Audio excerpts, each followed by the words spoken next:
programang ito ay rated SPG. Striktong patnubay at gabay ng magulang ang kailangan. Maaaring may masiselang tema, lengguwahe, karahasan, sexual, horror o droga na hindi angkop sa mga bata.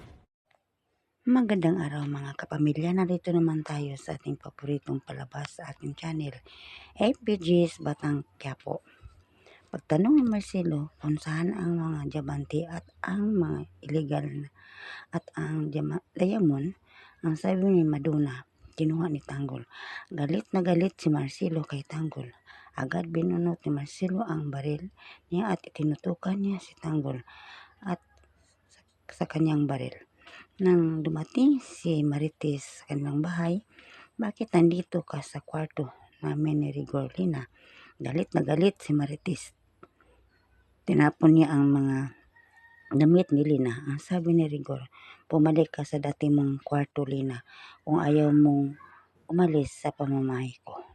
Sa kabilang banda naman, nang dumating si Ramon sa kanilang bahay, may doktor na nagamot sa kanya at tinanong siya sa kanyang papa, bakit? Ano ang nangyari sa iyo? May mga armado nagharang sa akin sa ating bodega, sa ating negosyo at nagkabarilan kami. At nang nagkasalubong ako ng isang babae, na takot talaga siya. Ang sabi niya, huwag mo akong paslangin. Ang sabi ko sa kanya, kapag paputok ako, tumakbo ka. At ganun rin ang ginawa niya. At nagkasama kaming dalawa na nakasakay sa bangka. At nang doon kami sa bangka, may mga tao na bumaril sa amin at natamaan ako. At naligtas niya ako. At dito ko nalaman na ang nagligtas sa akin, siya ang ina ng aking anak na si Tanggol. Sa kabilang banda naman, nag-uusap si Amando at si Marites. Wala pa si Marites sa mood niya kasi pagod na pagod pa siya.